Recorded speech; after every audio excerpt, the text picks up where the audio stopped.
नमस्कार स्टूडेंट्स, कैसे हैं आप सब लोग। आप सबका एक बार फिर से स्वागत है बायजूस आईएएस हिंदी के यूट्यूब चैनल पर। आज है 3 अक्टूबर 2022। आज हम लोग देखेंगे कि हमारे द हिंदू के समाचार पत्र में कौन कौन से आर्टिकल हमारी परीक्षा की दृष्टि से इंपॉर्टेंट हैं। सबसे पहले आर्टिकल आपको मिलेगा प्रश्न संख्या 8 पर, जिसको आप जोड़ सकते हैं सामान्य अध्ययन के द्वितीय प्रश्न पत्र में, जहां पर हम लोग सरकारी नीतियों के बारे में पढ़ते हैं जो सरकार के द्वारा संवेदनशील वर्गों के लिए बनाई जाती हैं, उनके कल्याण के लिए। देखिए, बहुत संक्षेप में मैं आपको बताता हूं इस पूरे आर्टिकल में क्या निकला है। यहां पर देखिए लिखा हुआ है कि सेफ सरेंडर ओवर इन्फेंट अबैंडोनमेंट। इसका मतलब क्या होता है? इसका मतलब होता है यहां पर हमको चुनना चाहिए एक सुरक्षित जगह पर सरेंडर करने को। किसके ऊपर? कि हम लोग जो माता पिता ऐसे होते हैं जो किसी कारणवश अपने बच्चे को पाल नहीं पाते हैं और उसको ऐसे कहीं पर भी छोड़ के चले जाते हैं, तो उसकी बजाय उनको क्या करना चाहिए? सेफ सरेंडर को चुनना चाहिए। देखिए, इस आर्टिकल को जब आप देखेंगे ना, तो इस आर्टिकल में यहां पर राइटर एक उदाहरण के तौर पे शुरू करते हैं। सबसे पहला उदाहरण देखिए, तमिलनाडु से राइटर उठाते हैं कि वहां पर एक 2 साल की जो बच्ची है उसको एक गवर्नमेंट बस में पाया गया। उसको वहां पर उसके माता पिता छोड़ के चले गए थे। बाद में सीसीटीवी के थ्रू उसके माता पिता की जो खबर थी उसको खोजा गया और फिर जब उनसे संपर्क स्थापित करा गया तो पता चला कि उनके जो माता पिता थे उनमें आपस में कुछ लड़ाई हो गई थी, कुछ मतभेद हो गया था।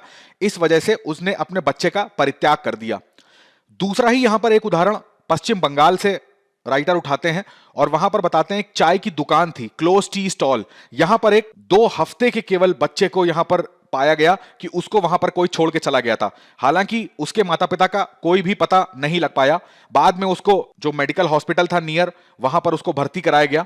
तो यहां पर इन 2 उदाहरणों से राइटर ये बताना चाह रहे हैं कि भाई, जो इस तरीके से जो माँ बाप होते हैं अपने बच्चों को इस तरीके से रोड के साइड पर या गवर्नमेंट बसेस में या कहीं पर भी मंदिरों में, धर्मशालाओं में छोड़ के चले जाते हैं, तो ऐसा उनको नहीं करना चाहिए। आप एक काम करो कि उनको एक सही जगह पर छोड़ो। अगर आप उसका पालन पोषण नहीं कर पाते हो तो कम से कम उसको रास्ते पर मत छोड़ो। अब इसके लिए क्या है, यहां पर राइटर बताते हैं कि लोग ऐसा करते क्यों हैं, इसके पीछे का क्या कारण रहता है कि उनको यह करना पड़ जाता है। तो देखिए यहां पर लिखा हुआ है रीजंस क्या क्या है। ये आप बेसिकली ना मुख्य उत्तर परीक्षा में आप ये सब पॉइंट्स उठा सकते हैं। जैसे पहला रीजन बताते हैं अनवांटेड प्रेगनेंसी। मतलब कि यदि कोई महिला नहीं चाहती थी प्रेग्नेंट होना और वो किसी कारणवश प्रेग्नेंट हो जाती है, तो समाज के एक शर्म के भय से या समाज के डर की वजह से, अपने परिवार वालों के डर की वजह से वो क्या करेगी, उस बच्चे को पैदा तो उसने कर दिया परंतु वो ऐसे ही किसी भी स्थान पर उसको छोड़ के चली जाती है। ब्रेकडाउन ऑफ रिलेशनशिप, इसका मतलब होता है, जैसे देखिए मैंने आपको तमिलनाडु वाले उदाहरण में बताया कि यहां पर जो दंपति थे उनके बीच में कुछ मतभेद हो जाता है किसी भी चीज को लेके, या फिर मान लीजिए कोई महिला है वो प्रेग्नेंट हो जाती है, उसके बाद डाइवोर्स हो जाता है, या फिर उसका जो हस्बैंड है वो उसको अपनाने से इनकार कर देता है। तो इस टाइप का जो रिलेशनशिप ब्रेकडाउन होता है उसकी वजह से भी कई बार ऐसा देखा गया है कि जो बच्चे होते हैं उनका परित्याग कर दिया जाता है। यहां पर देखिए सोशियो इकोनॉमिक स्टेटस की बात करी जा रही है। मान लीजिए उनके पास इतनी पैसा नहीं है या उनकी इतना रोजगार अच्छा नहीं है, उनकी जीविका के साधन इतने नहीं है कि वो अपने बच्चे को अच्छी तरीके से पाल पाए, तो इस वजह से भी ये हो जाता है।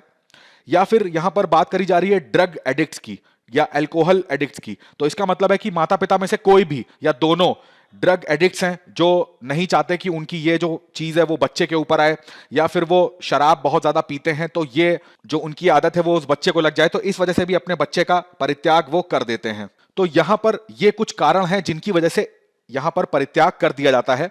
अब यहां पर राइटर बताते हैं कि ये जो सेफ सरेंडर की बात है तो ये आप कैसे कर सकते हो। तो ये यहां पर एक सॉल्यूशन ये है कि सबको पता होगा जुवेनाइल जस्टिस जो एक्ट था 2015 का, ठीक है, इसके अंदर में एक समिति बनाई गई थी, उसका नाम था बाल कल्याण समिति, ठीक है। इसका बेसिकली काम ही था कि बच्चों की देखभाल और उनका संरक्षण करना। ये वाला जो अधिनियम है 2015 का, इसके अंतर्गत इसको बनाया गया था। अब यहां पर क्या था कि ये जो संस्था है बाल कल्याण समिति, चाइल्ड वेलफेयर कमिटी के नाम से जानते हैं, ये संस्था के अंदर ये सुविधा है कि कोई भी माता पिता यदि अपने बच्चे को नहीं पाल सकते हैं किसी कारणवश, तो वो क्या करेंगे, वो इस संस्था को अपने बच्चे को सौंपेंगे, बजाय इसके कि वो किसी पब्लिक प्लेस पे या ऐसी जगह रख के उसको ऐसे ही छोड़ के चले जाते हैं। बशर्ते इस संस्था के पास, अब राइटर बताते हैं कई लोग यहाँ पर इसलिए नहीं आ पाते हैं, तो उन्हें लगता है कि भाई हम इनके पास जाएंगे तो हमारी जो पहचान है वो उजागर हो जाएगी, तो हो सकता है कि वो हमको रोकें कि भाई आप ऐसा क्यों कर रहे हो, ये मत करो, और हमारी पहचान जो है वो समाज के सामने ले आएंगे, तो समाज में हमको ये बोला जाएगा, लो बताओ अपने बच्चे को इन्होंने पैदा कर लिया परंतु उसको पाल नहीं पा रहे हैं, उसका पालन पोषण नहीं कर पा रहे हैं, तो एक जो शर्म होती है उसकी वजह से भी संस्था के पास नहीं आते हैं। तो यहां पर ये संस्था ये कहती है कि भाई आपकी पहचान बिल्कुल भी उजागर नहीं करी जाएगी, ना ही जो बच्चा आप दे रहे हैं उसकी पहचान को उजागर करा जाएगा। बच्चे के भविष्य के लिए आप यहां पर आइए और अपने बच्चे को यहां पर दे के जाइए, ना कि किसी भी जगह पर आप इसी तरीके से उसको छोड़ के चले जाइए। जो पहचान का डर है वो यहां पर ना आपकी ना बच्चे की किसी की उजागर नहीं करी जाएगी। राइटर यहां पर बताते हैं एक आंकड़ा, बहुत सारे दंपति ऐसे होते हैं जो किसी कारणवश हेल्थ इश्यूज के चलते माँ या पिता नहीं बन सकते हैं, तो उस केस में क्या होता है कि वो लोग बच्चे को गोद लेते हैं। और यहां पर एक बहुत ही मतलब अजीब आंकड़ा सामने आता है, वो ये आता है कि बच्चे तो हैं 2430, परंतु क्या है जो एडॉप्शन करने वाले जो माता पिता हैं, जो पेरेंट्स हैं, वो उनकी संख्या है 26,000। मतलब बच्चे कम हैं और एडॉप्टिंग पेरेंट्स ज्यादा हैं। उसके बाद भी ऐसे जो उदाहरण हैं वो हमारे समाज में देखने को मिलते हैं। 26,000 माता पिता और केवल 2400 जो बच्चे हैं अनाथ जिनको एडॉप्ट करा जा सकता है, ये वो आंकड़ा है जो ऑफिशियली तौर पे सरकार के पास है। जो सरकार की एजेंसी है कारा, जिसको बोलते हैं सेंटर एडॉप्शन रिसोर्स अथॉरिटी, तो ये उसका आंकड़ा है। ठीक है, तो यहां पर देखिए, तो अगर ये जो माता पिता अपने बच्चे को ऐसे ही सड़क पे या कहीं पर भी वृद्धाश्रम में, कहीं पर भी आश्रम में, धर्मशालाओं में, मंदिरों में, धार्मिक स्थानों में छोड़ के चले जाते हैं, तो अगर ये बच्चे इन माता पिता को मिले, जो 26,000 यहां संख्या दिख रही है, तो इन बच्चों का जो पालन पोषण है वो कितनी अच्छी तरीके से हो सकता है। दूसरा, राइटर यहां पर ये भी बताते हैं कि भाई देखिए, जिस तरीके से ना हम लोग बच्चों को इस तरीके से सड़क पे छोड़ देते हैं या फिर इस तरीके से परित्याग कर देते हैं उनका, उनसे क्या है कि बच्चे के ऊपर बहुत नकारात्मक असर पड़ता है। कैसा नकारात्मक असर? देखिए, बच्चा क्या है उस समय बालावस्था में, बहुत छोटी अवस्था है। उस अवस्था में मान लीजिए कोई दूसरा व्यक्ति है जिसको वो बच्चा मिल जाता है, अब वो इस बच्चे का कई तरीके से उसका मिसयूज कर सकता है। ठीक है, उसको बचपन से ही जो चोरी करना है या और जो अनैतिक कार्य हैं वो सिखाया जा सकता है, उसको भीख मांगने पे मजबूर करा जा सकता है। ठीक है, उसका यौन शोषण हो सकता है, उसको ऐसी कई सारी गतिविधियों में इन्वॉल्व करा जा सकता है जो समाज के लिए हितकर नहीं है और उसके स्वास्थ्य के लिए भी हितकर नहीं है। ठीक है, बड़ा होके उसको ऐसे ही चीजें बताई जा सकती हैं, उसके मस्तिष्क में ऐसी चीजें फीड करी जा सकती हैं कि बड़ा होके वो ऐसी हिंसक गतिविधियों में इन्वॉल्व हो सकता है। तो ये चीजें ना हो, उसकी वजह से जो CWC एजेंसी है, तो राइटर कहते हैं कि वहां पर आके आप वहां पर जाके रजिस्टर अपना करा सकते हो, आपकी पहचान नहीं बताई जाएगी। दूसरा, यहां पर CWC अगर मान लीजिए एजेंसी नहीं किसी को मिलती है, तो उसके लिए भी यहां पर विकल्प हैं। वो क्या विकल्प हैं? यहां पर जैसे देखिए लिखा हुआ है साफ साफ कि जो भी पेरेंट है वो क्या कर सकता है कि किसी पुलिस ऑफिसर के पास जा सकता है, या पब्लिक सर्वेंट के पास जा सकता है, या कोई भी चाइल्ड लाइन की जो सर्विसेज हैं उनके पास जा सकता है, जो नॉन गवर्नमेंटल NGOs होते हैं उनके पास जा सकते हैं, या जो चाइल्ड वेलफेयर ऑफिसर हैं इनके पास जा सकता है, सोशल वर्कर हो गया, नर्स हो गया, डॉक्टर हो गया, नर्सिंग होम होते हैं या हॉस्पिटल होते हैं, मैटरनिटी होम होते हैं। ठीक है, तो ये सारी वो जगह हैं जहां पर जाके वो अपने बच्चे को सरेंडर कर सकता है, उसको वहां पर दे सकता है। ठीक है, तो उससे क्या होगा कि बच्चा जो है एक सुरक्षित हाथों में पहुंच जाएगा। और यहां पर जाने के बाद ना ये सारे लोग बच्चे को कहां पर दे सकते हैं? CWC में दे सकते हैं, और CWC से यही चीज कारा के अंदर रजिस्टर्ड हो सकती है। एक बार कारा के अंदर रजिस्टर्ड हो जाएगी तो ये जो 2400 की संख्या है ये अपने आप बढ़ जाएगी, और जैसे ही ये संख्या बढ़ेगी तो जो 26,000 पेरेंट हैं जो बच्चे को अडॉप्ट करना चाहते हैं उनको एक बच्चा मिल जाएगा, तो उस बच्चे का जो भविष्य है वो भी अच्छा हो सकता है।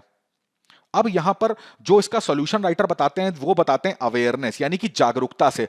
लोगों को ये जागरूक कराना पड़ेगा कि भाई जो CWC जैसी संस्था के बारे में, कारा जैसी संस्था के बारे में, यहां पर जो आशा वर्कर्स होती हैं या जो आंगनवाड़ी वर्कर्स होते हैं, इनको बहुत ज्यादा इसमें हेल्प करने की जरूरत है। क्यों? क्योंकि इनका जो कांटेक्ट है गांव में वो बहुत अधिक होता है, तो इनको ये बहुत अच्छे से जानकारी होती है कि गांव के अंदर जो भी व्यक्ति है उसकी आर्थिक स्थिति कैसी है, उसके घर में बच्चा पैदा हुआ तो वो लोग बात करते हैं कि हम इस बच्चे को रखेंगे कि उसका त्याग कर देंगे। तो इनको बहुत ज्यादा अच्छे से पता होता है गांव के अंदर की स्थिति के बारे में। तो इनके साथ जुड़ के सरकार जो है इस चीज को रोक सकती है कि भाई बच्चों का जो परित्याग है वो ऐसी जगह पर ना हो। तो ये था इस पूरे आर्टिकल का सार। अगला आर्टिकल देखिए, आपको प्रश्न संख्या 10 पे मिलेगा। इसको भी आप सेकंड पेपर से जोड़ सकते हैं, जहां पर हम लोग अंतरराष्ट्रीय संबंधों के बारे में चर्चा करते हैं। देखिए मोस्ट इंपॉर्टेंट, ये आपका प्रीलिम्स और मेंस दोनों के लिए बहुत ज्यादा इंपॉर्टेंट है, इस चीज को याद रखिएगा। अब देखिए, जैसे कई बार आर्टिकल्स में रूस और यूक्रेन के मुद्दे डिस्कस हो चुके हैं, तो वो सारे मुद्दे आने वाली प्रारंभिक और मुख्य परीक्षा दोनों के लिए बहुत ज्यादा इंपॉर्टेंट है। अब यहां पर देखिए चर्चा का विषय क्या हो गया है, यहां पर चर्चा का विषय नॉर्ड स्ट्रीम पाइपलाइंस आ गया है। अब इसका भी जुड़ाव रूस और यूक्रेन दोनों के साथ है, तो ये वाला मुद्दा भी यहां पर मैं लिख भी दे रहा हूं, मोस्ट इंपॉर्टेंट आर्टिकल बन जाएगा। अब देखिए यहां पर लिखा हुआ है कि what happened to the Nord Stream pipelines. चर्चा का विषय इसलिए है क्योंकि यहां पर इस पाइपलाइन में कुछ लीकेज हो गया है, ठीक है।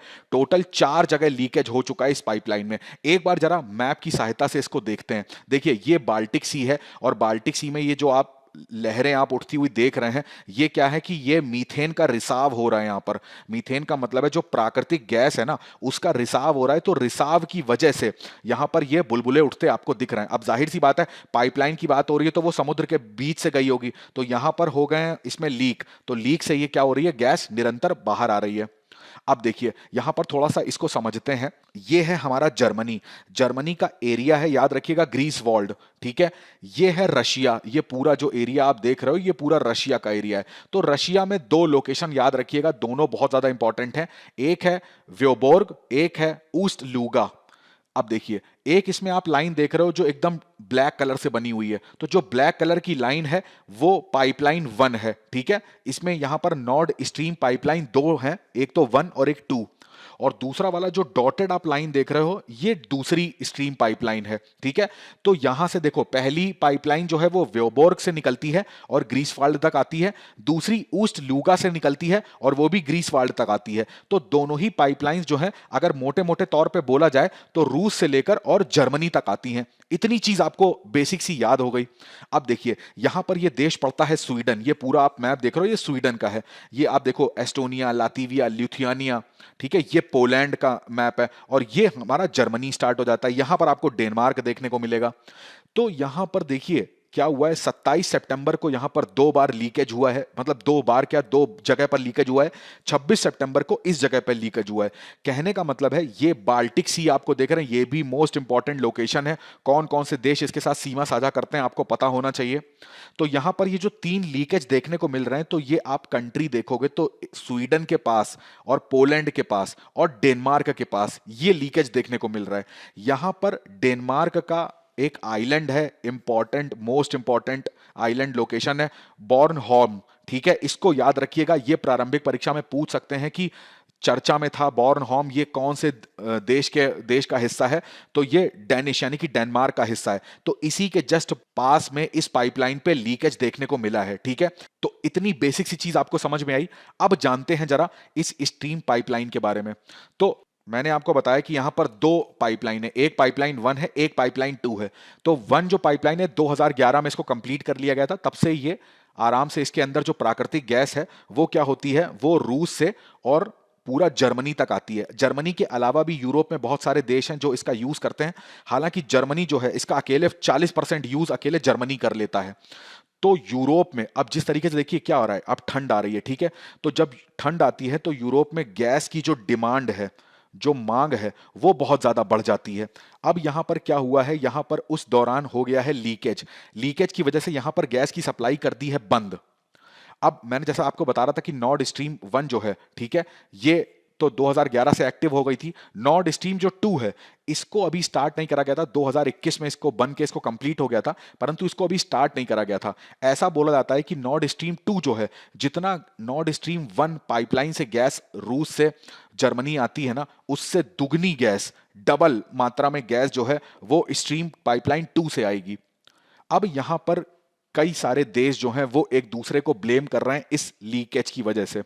देखिए हुआ क्या यहां पर, अभी आपको पता है कि रूस और यूक्रेन के बीच में चल रहा है युद्ध, और ये यूरोप की अगर बात करी जाए ना, तो यूरोप की मैक्सिमम जो ऊर्जा की आवश्यकताएं हैं वो इस गैस पाइपलाइन पे निर्भर करती हैं। और वो किस पे निर्भर करती हैं? रूस पे। रूस आपको पता है कि प्राकृतिक गैस में सबसे ज्यादा उत्पादन करता है प्राकृतिक गैस का। तो यहां पर रूस का कहना यह है कि इस पाइपलाइन में जो स्वीडन के पास ये लीक हुआ है ना, ये नेचुरल लीक नहीं है। इसको किसने कराया है? इसको यूनाइटेड स्टेट्स ऑफ अमेरिका ने कराया है। जो यूरोपियन कंट्री है या जो यूक्रेन है, उसका कहना यह है कि रूस ने यह कराया है। ठीक है, ताकि रूस क्या करे? रूस इस पाइपलाइन को एज ए ब्लैकमेल की तरह इस्तेमाल करे। किसके अगेंस्ट में? यूरोप के अगेंस्ट में। देखिए, आपको पता है कि कई सारे सैंक्शंस लगा रखे हैं रूस पर, और जो यूरोपियन कंट्री हैं वो भी बोल रहे हैं कि नहीं, जो यूक्रेन पर युद्ध करा है रूस ने, तो वो गलत करा है। तो यहां पर यूक्रेन जो है, आपको पता है कि एक इनडायरेक्टली ये भी कह सकते हैं, इसका हालांकि कोई प्रमाण तो नहीं है, परंतु जो यूक्रेन को हथियारों की सप्लाई यूरोप कर रहा है, ठीक है, तो वो भी यूरोप से आ रहा है। तो यहां पर रूस को एक ये मिल गया है पॉइंट कि भाई हम क्या करें, इस गैस पाइपलाइन का आपूर्ति है उसको किसी तरीके से बाधित कर दें। ऐसा देखिए कहीं पर भी लिखा नहीं है और ना ही इसको प्रूफ करा गया है, परंतु यहां जो समीकरण बनते दिख रहे हैं, जिस तरीके से रूस यहां यूरोप को आक्षेप कर रहा है और जो यूरोप है वो रूस को आक्षेप कर रहा है, तो उससे यही दर्ज दिखाई दे रहा है। ठीक है, तो इस गैस पाइपलाइन को एज ए ब्लैकमेल की तरह यूज कर रहा है कि भाई हम आपकी ऊर्जा आवश्यकताओं को काट देंगे। ऊर्जा आवश्यकताओं को काटते ही क्या होगा कि अब यूरोप में मचेगा हाहाकार। क्यों? क्योंकि अब आने वाली है ठंड, और ठंड में बहुत ज्यादा मात्रा में गैस की डिमांड हो जाती है। देखिए, यूरोप में क्या है, उच्च अक्षांश पे है, बहुत ज्यादा ठंड पड़ती है। ठंड पड़ती है तो घरों को गर्म रखने के लिए, ठीक है, अगर बात करी जाए ऑटोमोबाइल सेक्टर के लिए या जो इंडस्ट्री वहां पर उद्योग हैं उसमें भी गैसेस का यूज होता है, प्राकृतिक गैस का। तो इतनी सारी चीजों में एक साथ डिमांड बढ़ जाती है। तो डिमांड बढ़ जाती है तो ये एक अच्छे मौके की तरह भी देखा जा सकता है कि इस टाइम पे अगर मान लीजिए अब हुआ क्या, यहां पर लीकेज हुआ, तो लीकेज होने का सीधा सा मतलब होता है भाई सप्लाई क्या हो जाएगी, बंद होगी। बंद क्यों होगी? क्योंकि अब इसको मेंटेन करा जाएगा। इस आर्टिकल में यह भी लिखा हुआ है, राइटर बता रहे हैं कि इसमें इसको गैस पाइपलाइन को जो मेंटेन करने का काम है ना, इसमें भी नहीं पता है कितना टाइम लगेगा। मतलब कि कितने टाइम तक ये जो गैस पाइपलाइन है इसकी आपूर्ति बाधित रहेगी, इसको कुछ नहीं कहा जा सकता। हो सकता है कि जो ठंड है वो भी आ जाए और ये गैस पाइपलाइन ठीक ना हो पाए और गैस की आपूर्ति ना हो पाए। उस केस में अब यूरोप में बहुत बड़ा एक आर्थिक संकट आने वाला है। क्यों? क्योंकि जो गैस है उसकी मांग बढ़ेगी और गैस की आपूर्ति बहुत कम है। जब आपूर्ति बहुत कम है तो गैस की जो कीमतें हैं उसमें एक बहुत बड़ा उछाल देखने को मिलेगा। अब जैसा मैंने आपको बताया कि इस पाइपलाइन 1 की बात करें, 2 की बात करें, तो दोनों ही पाइपलाइन कहां पर जा रही हैं? जर्मनी में। तो जर्मनी को सबसे ज्यादा, जर्मनी को क्या बोलते हैं? यूरोप का पावर हाउस बोलते हैं। क्यों? क्योंकि वहां पर एक से एक बड़ी मैन्युफैक्चरिंग हब आपको देखने को मिलेगा, विनिर्माण की कंपनियां देखने को मिलेंगी। तो यहां पर बहुत ज्यादा एक प्राइसेस बढ़ने की, आर्थिक संकट आने के चांसेस पूरे यूरोप में ही दिख रहे हैं। अब देखिए, दूसरा एक यहां पर संकट क्या है, दूसरा एक एंगल यहां पर यह भी है कि ऐसा नहीं है कि ये इकलौती पाइपलाइन है यहां पर, नॉर्ड स्ट्रीम पाइपलाइन 1-2। रूस से बेलारूस और पोलैंड होते हुए एक पाइपलाइन जाती है यूरोप, दूसरी पाइपलाइन जो है वो यूक्रेन होते हुए जाती है। अब देखिए होता क्या है, यहां पर जब ये पाइपलाइन जाती है ना, तो जिस जिस देश से गुजरती हैं तो उनको हमको शुल्क देना पड़ता है। ठीक है, क्योंकि भाई उस देश ने अपनी धरती दी है उसको बनाने के लिए, तो उसको शुल्क पे करना पड़ेगा, जिसको पारगमन शुल्क बोलते हैं। अब क्या है, ये पाइपलाइन जो नॉर्ड 2 वाली पाइपलाइन मैं आपको बता रहा हूं, ये 2021 में बन के कंप्लीट हो गई थी, परंतु इसको अभी स्टार्ट नहीं करा गया है। ठीक है, स्टार्ट नहीं करने के पीछे भी कारण है कि भाई देखिए यूएसए यहां पे इसके सपोर्ट में नहीं है, क्योंकि यूएसए नहीं चाहता कि रूस का इतना प्रभुत्व यूरोप पे हो जाए कि भाई यूरोप को ये इस तरीके से ब्लैकमेल कर सके, है ना। क्योंकि मैंने आपको बताया ना कि यूरोप की मैक्सिमम जो ऊर्जा की आवश्यकताएं हैं वो किस पे निर्भर कर रही हैं? रूस पे। ठीक है, तो अमेरिका ऐसा बिल्कुल भी नहीं चाहता है। प्लस ये जो कंट्रीज हैं जैसे ये बेलारूस, पोलैंड, यूक्रेन, ये भी नहीं चाहते हैं। क्यों? देखिए, एक बार नॉर्ड 2 गैस पाइपलाइन स्टार्ट हो गई ना, तो जितना 1 से गैस प्रवाहित होती है उसकी दुगनी गैस 2 से प्रवाहित होगी। अब दुगनी गैस प्रवाहित होगी तो जो ये वाली पाइपलाइंस हैं इनकी कोई वैल्यू नहीं रह जाएगी। ठीक है, इनकी कोई वैल्यू नहीं रहेगी, तो जो इनको पारगमन शुल्क मिलता भी है ना बिलियन ऑफ डॉलर्स में, वो भी इनका खत्म हो जाएगा। तो इन देशों की आय जो है वो भी रुक जाएगी।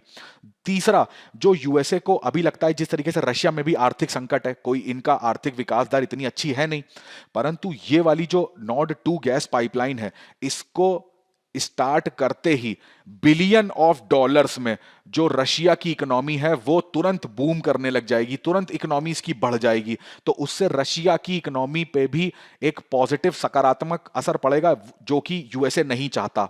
तो ये कुछ कारण है जिसकी वजह से जो नॉर्ड 2 गैस पाइपलाइन है उसको अभी स्टार्ट नहीं करा गया है। अब जो 1 पाइपलाइन है उसमें जिस तरीके का लीकेज हो गया तो उससे भी ऊर्जा की जो आपूर्ति है वो बाधित हो गई। अब जो यूरोपीय देश हैं इनकी चिंताएं बढ़ गई हैं। दूसरा, इसको आप एक पर्यावरण के एंगल से भी देखिए, क्योंकि यहां पर दोनों चीजें कवर हैं। एक तो मैंने अंतरराष्ट्रीय संबंधों में क्या फर्क पड़ेगा वो मैंने आपको बताया।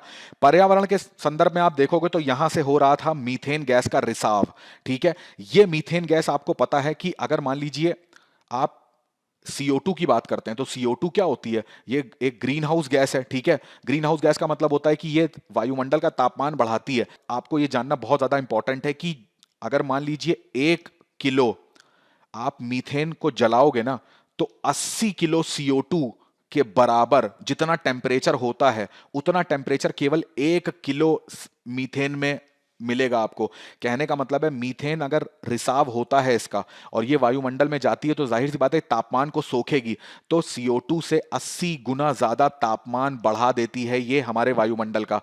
कहने का मतलब है ग्लोबल वार्मिंग के लिए CO2 को हम जिम्मेदार मानते हैं, परंतु CH4 जो है ये इससे भी ज्यादा खतरनाक ग्लोबल वार्मिंग उत्पन्न कर सकती है। तो ये यहां पर पर्यावरण को लेकर एक ये भी चिंता है। दूसरा, जो CH4 है, जो मीथेन है, वो हमारे जो ओजोन है, कौन सी ओजोन? जो सतह की ओजोन है। आपको पता होना चाहिए 2 टाइप की ओजोन होती है, एक होती है गुड, एक होती है बैड। गुड वाली ओजोन कहां मिलेगी? जो हमारी समताप मंडल पे है, जो हमारी जो यूवी किरणें होती हैं उनको आने से रोकती है। जो बैड ओजोन होती है ये आपको क्षोभ मंडल पर ही मिलेगी। ठीक है, अब ये हमारे स्वास्थ्य के लिए बहुत हानिकारक होती है।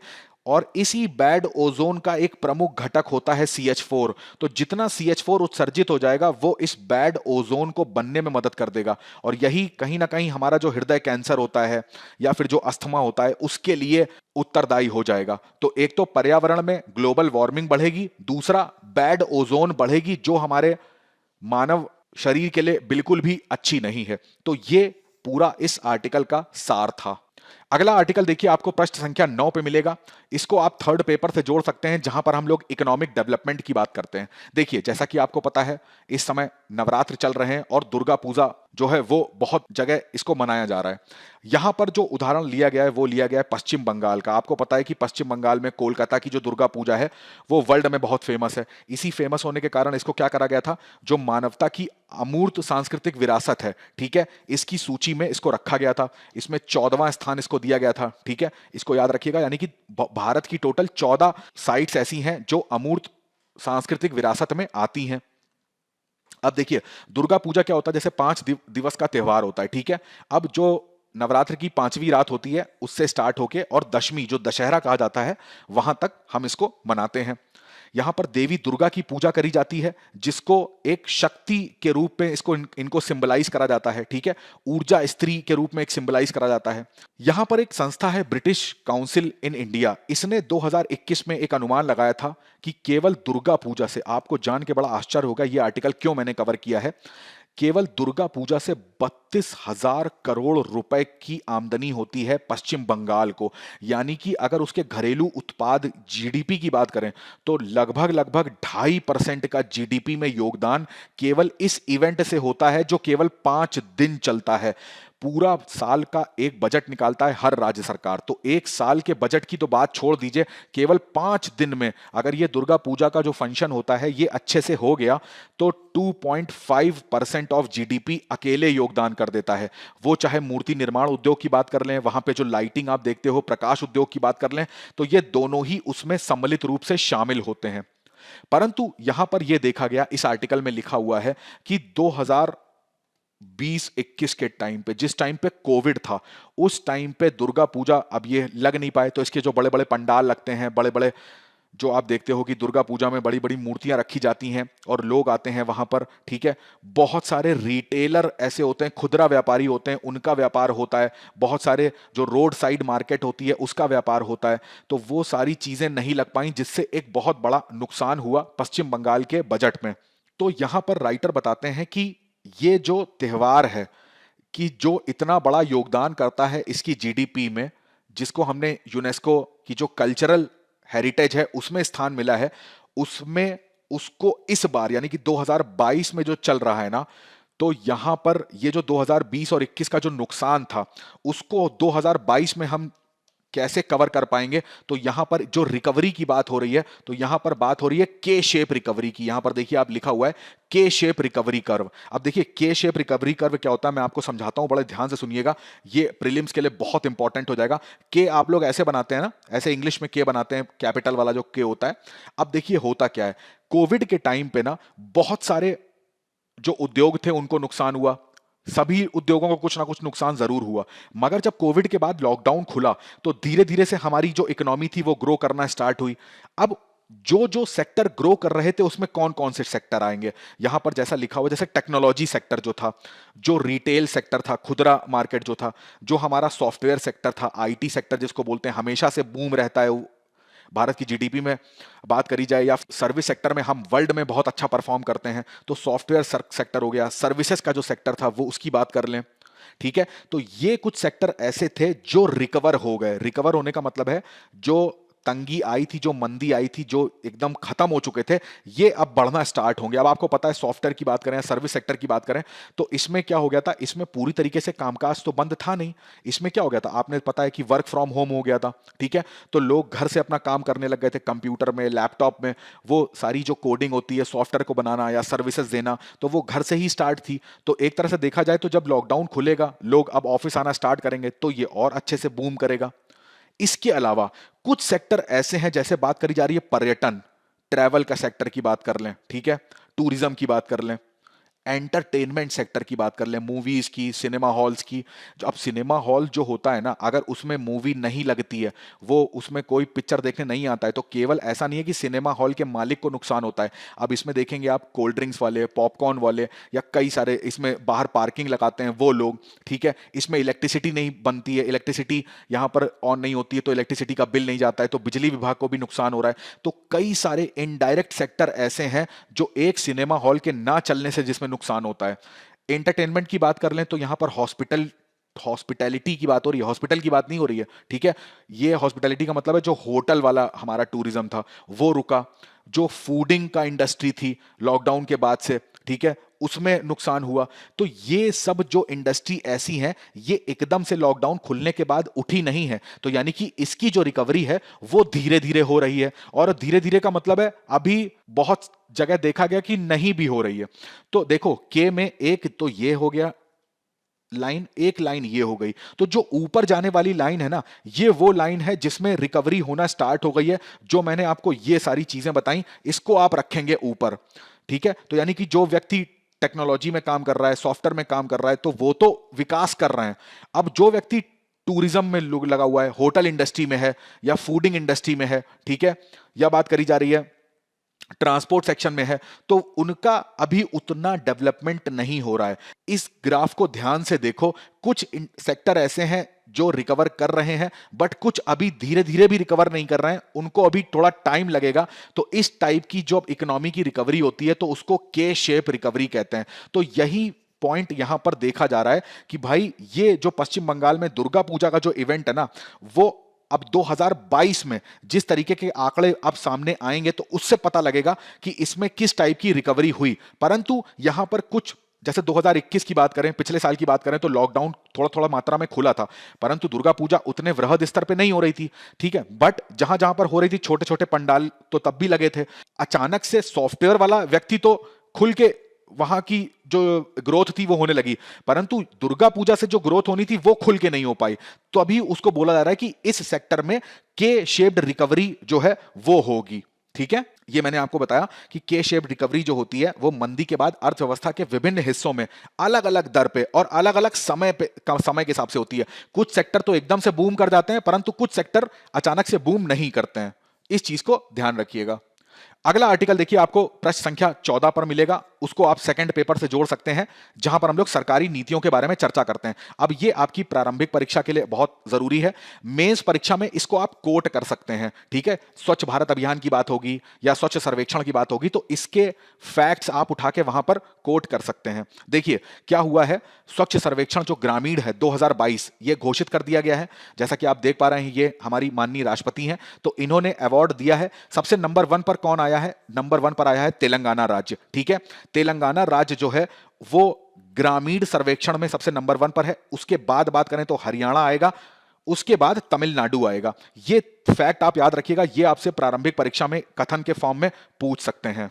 अब जो स्वच्छ सर्वेक्षण ग्रामीण है, ये क्या करता है, जो स्टेट होते हैं और जो उनके अंदर जिले होते हैं, उनको परफॉर्मेंस के बेस पे क्या करता है, अवार्ड करता है। उनकी रैंकिंग डिसाइड होती है।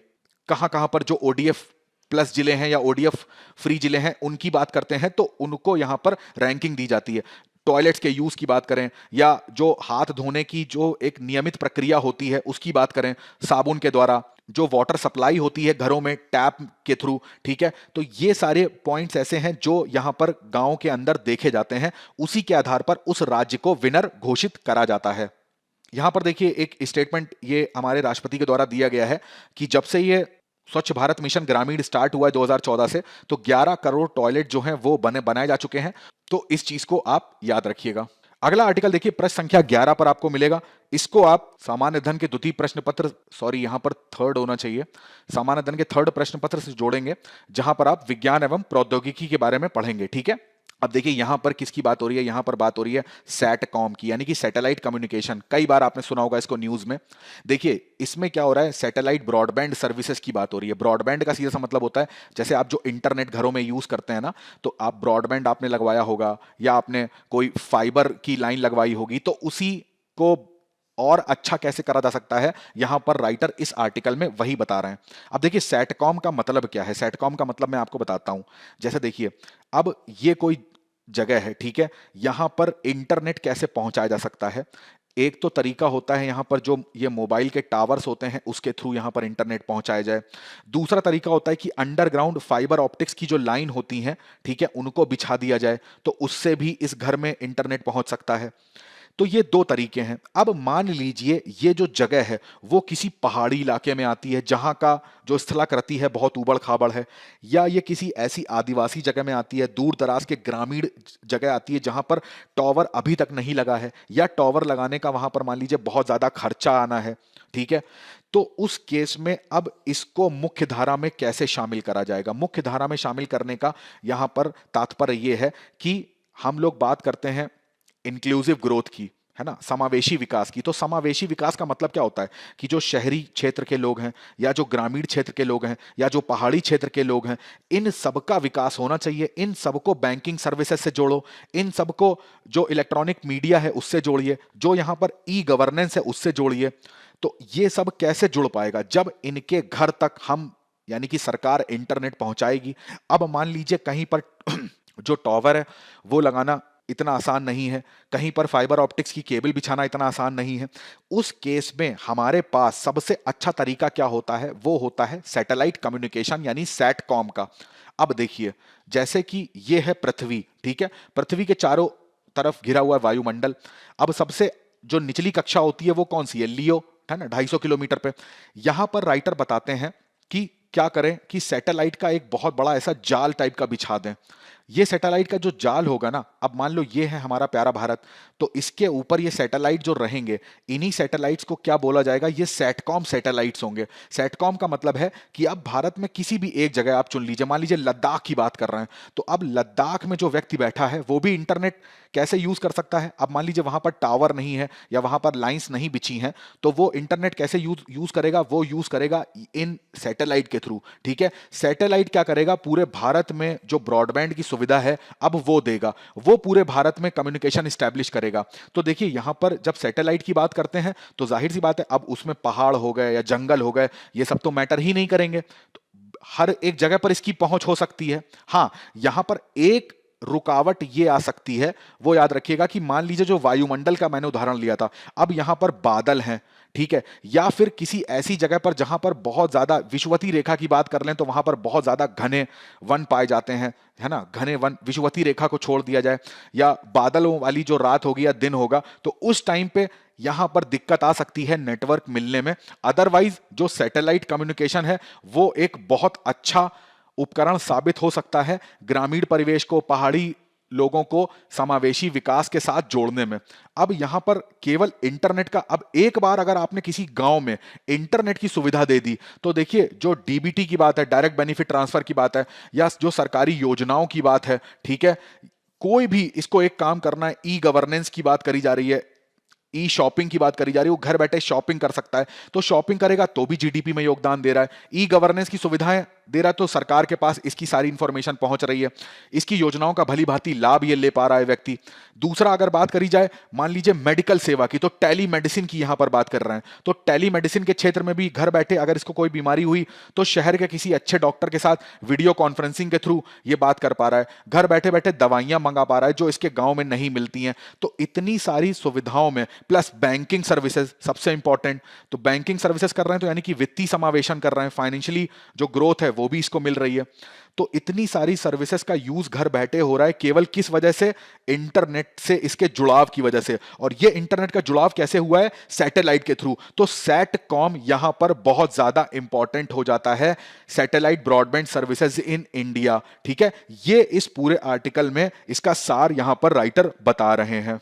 दूसरा देखिए सैटेलाइट से एक फायदा ये भी हो जाएगा कि जो लेटेंसी रेट है, लेटेंसी रेट का मतलब है ये बहुत कम हो जाएगा। लेटेंसी का मतलब होता है ये एक ए व्यक्ति है, ये बी व्यक्ति है, इसने इसको मैसेज भेजा, मान लीजिए इसको लगे 1 मिनट, बी ने जब इसको मैसेज भेज दिया तो इसमें मान लीजिए लगे 30 सेकंड। तो लेटेंसी का मतलब होता है जितनी कम देर में मैसेज जो है एक जगह से दूसरी जगह पहुंचे, यानी कि बी की स्पीड बहुत अच्छी है। तो हमें सैटेलाइट के थ्रू जब इंटरनेट जाएगा तो उसमें स्पीड का भी ज्यादा दिक्कत नहीं आएगी, वो स्पीड और ज्यादा अच्छी होगी क्योंकि कई सारे सैटेलाइट्स हम यहां पर यूज करेंगे। हाँ, फिर भी वही रुकावट रहेगी जो बादल अगर रहे वायुमंडल में या फिर घने जंगल रहे तो उस केस में, ठीक है। चलिए अगला आर्टिकल आपको प्रश्न संख्या 12 पर मिलेगा, इसको आप सेकंड और थर्ड दोनों पेपर से आप जोड़ सकते हैं। यहां पर देखिए सरकारी नीतियों की बात करें, पर्यावरण से आप जोड़ के लिखेंगे तो जल संरक्षण की बात आप यहां पे कर सकते हैं। अब ये भी आर्टिकल आपका प्री प्लस मेंस के लिए इंपॉर्टेंट हो जाएगा, इसको भी आप अपने मुख्य उत्तर परीक्षा में कोट कर सकते हैं। यहां पर देखिए एक सर्वे निकाला गया है, उसमें निकला है कि 62% जो ग्रामीण घर हैं वहां पर टैप वाटर कनेक्शंस पहुंचा दिए गए। तो आप जल संरक्षण के ऊपर कोई भी मुद्दा आपको लिखने को आएगा तो उसमें आप इस चीज को कोट कर सकते हैं। अब यहां पर देखिए कुछ आंकड़े दे रखे हैं जिसमें टॉप 5 स्टेट और यूटी की बात हो रही है। तो सबसे अच्छा प्रदर्शन यहां पर किसने करा है, पुडुचेरी ने। यूटी की बात करें, यूटी और स्टेट दोनों में ही, अगर केवल यूटी की बात करेंगे तब भी पुडुचेरी आएगा और स्टेट की बात करेंगे तो तमिलनाडु आएगा, ठीक है। अब अगर निचले स्थान की बात करेंगे तो यहां पर देखिए राजस्थान में सबसे खराब प्रदर्शन रहा है यहां पर हाउस होल्ड्स में, तो 38% केवल गांव में टैप वाटर पहुंचा गया है, ठीक है। ये आर्टिकल इंपॉर्टेंट है, देखिए प्रारंभिक परीक्षा में कथन के फॉर्म में आपसे पूछ सकते हैं। हालांकि ये परसेंटेज मत याद रखिए, परंतु ये कोई इतना कठिन नंबर भी नहीं जो आपको नहीं याद होगा। पुडुचेरी 88%, तमिलनाडु 86%। तो बस इतना आप याद रख लेंगे कि पुडुचेरी, तमिलनाडु और हिमाचल प्रदेश, शुरू के 3 राज्य यहां पर देख लीजिए और बॉटम 3 यहां पर देख लीजिए, इससे आपको थोड़ा सा आसानी हो जाएगी। अब यहां पर एक आंकड़ा और इंपॉर्टेंट है, वो मैं आपको बताना चाहता हूं। यहां पर लिखा हुआ है कि जो एक fully functional tap water connection होता है ना, अब मान लीजिए कोई घर है, ठीक है, वहां पर टैप वाटर सरकार ने लगा दिया, केवल यही लक्ष्य नहीं कि आपने यहां पर टैप वाटर लगा दिया, उसके बाद ये सक्सेसफुल कब होगा, जब लिखा हुआ ना फुल्ली फंक्शनल, फुल्ली फंक्शनल तब माना जाएगा कि जब एटलीस्ट यानी कम से कम कितना 55 litre per capita per day उस टैप में पानी आता हो, उस नलके में पानी आता हो, ठीक है। ये 55 litre per capita per day के हिसाब से होना चाहिए, ये चीज याद रखिएगा। चलिए आज के मेरे 2 मोस्ट इंपॉर्टेंट प्रश्न है, बहुत ज्यादा एकदम लेटेस्ट करंट अफेयर से मैं पूछ रहा हूं आपसे। RH200 बहुत ज्यादा चर्चा में है, ये RH200 ये क्या है कमेंट करके बताइए। और अभी अभी एक नया सूचकांक आया है 2022 में, लेटेस्ट ग्लोबल इनोवेशन इंडेक्स। ये सूचकांक निकालता कौन है और भारत का इसमें स्थान कितना है, ये दोनों चीजें आपको बतानी है। पहला प्रश्न है RH200 और दूसरा है ग्लोबल इनोवेशन इंडेक्स। चलिए अब मुख्य अभ्यास परीक्षा प्रश्न पर नजर डाल देते हैं। पहला प्रश्न, नॉर्ड स्ट्रीम पाइपलाइन क्या है, इसके आसपास के हाल के रिसाव संकट और इसके रिसाव के पर्यावरणीय प्रभावों पर चर्चा करनी है। दूसरा प्रश्न मैंने थोड़ा सा आपसे डायनेमिक पूछा है, चूंकि यहां पर बालकों के बारे में बात हो रही थी। तो हाल ही के वर्षों में सरकारी नीतियों और हस्तक्षेप के साथ बाल श्रम कम हो रहा था, लेकिन महामारी ने भारत में इस प्रवृत्ति को क्या करा, उलट दिया। इसका आपको विश्लेषण करना है, कहां तक आप इस कथन से सहमत हैं। ठीक है, तो मैं आशा करता हूं आज का जो वीडियो है ये आपको अच्छा लगा होगा। जो मैंने आर्टिकल्स आपको साधारण शब्दों में बताने की कोशिश करी है वो आपको अच्छे से समझ में आ गए होंगे। आपसे मुलाकात होगी अगले सत्र में कुछ नए आर्टिकल्स के साथ। तब तक अपनी पढ़ाई करते रहिएगा, स्वस्थ रहिएगा और सबसे इंपॉर्टेंट अपने माता पिता का ध्यान रखिएगा। आप सभी का बहुत बहुत धन्यवाद।